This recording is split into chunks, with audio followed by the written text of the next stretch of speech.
Let's talk about something a lot of businesses don't realize is already happening inside their company, and that's shadow AI. Shadow AI is when employees use AI tools for work without the business really knowing about it, approving it, or putting any rules around it.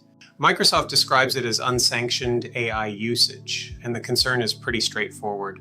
If people are using outside AI tools without visibility or guardrails, sensitive data can leak, compliance can get messy, and leadership may have no idea where the risk actually is. Now, the important thing here is that this usually doesn't start because someone's doing something malicious. It starts because they're trying to move faster. Someone uses AI to rewrite an email, someone summarizes notes, someone drops a spreadsheet into a tool to get insights, someone uploads a proposal, contract, or internal document because they want help getting through work faster. The employee thinks they're being efficient.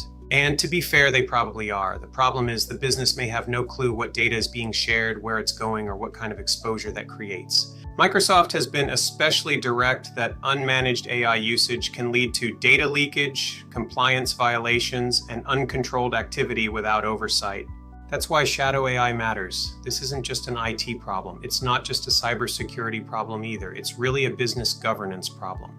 Because if your team is using AI in random ways across the company, then customer data, internal docs, pricing logic, HR info, financial details, and operational knowledge may all be flowing into systems the business doesn't control. Cisco has been warning that shadow AI creates major compliance and data governance blind spots because organizations often don't have visibility into what tools are being used or what data is being fed into them. And for SMBs, this hits differently. Big enterprises may have dedicated security teams, formal AI governance groups, and layered controls. Most SMBs don't. Smaller businesses usually move faster, trust their people, and don't have time for heavy process. That's exactly why shadow AI can spread quietly.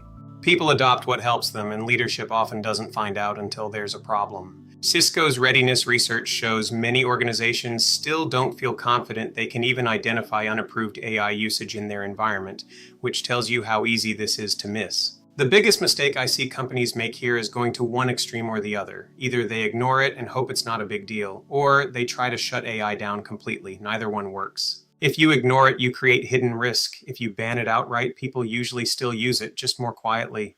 The better move is to create a middle ground where employees can still use AI to be more productive, but the business has some visibility, some rules, and some guardrails around how it's being used.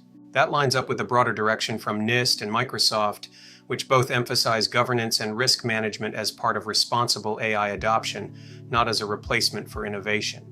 And this is where I think a lot of SMBs need to reframe the conversation. The goal isn't to stop people from using AI personally. You probably can't do that anyway. The goal is to manage business-related AI use in a way that protects the company without slowing everyone down. There are now solutions available that can help businesses do exactly that. They won't prevent personal AI usage across the board, but they can help create governance around work-related AI activity. That means more visibility into what's being used, better policy enforcement, stronger data protection, and more practical control without making AI so locked down that employees avoid it altogether. Microsoft and Cisco both frame visibility, policy, and data protection as key pieces of handling shadow AI responsibly. That's the balance SMBs should be aiming for. Not AI chaos, not AI lockdown, controlled enablement. Let people benefit from AI where it makes sense, give them approved paths, make the safe option the easy option. Then put enough oversight around it so the business isn't flying blind. Microsoft's newer guidance around shadow AI discovery is basically built on that idea. First get visibility, then take action. So what should an SMB actually do? Start simple. First, find out what's already happening. You need visibility before policy. Second, define a few clear rules. What data can't be pasted into public AI tools? What kinds of use are okay? What needs review? Third, create a small set of approved use cases, internal drafting, summaries, research support, low-risk process help, start narrow and practical. Fourth, train people in plain English, not corporate policy language, just real examples of what's okay and what's not. And fifth, put guardrails in place that support productivity instead of choking it off. The whole point is to help people use AI better, not make the process so frustrating. That's really the bigger point here. Shadow AI is not just a risk, it's also a signal. It tells you your team wants AI, it tells you they see value in it, it tells you there's demand already inside the business. The mistake is pretending it's not there.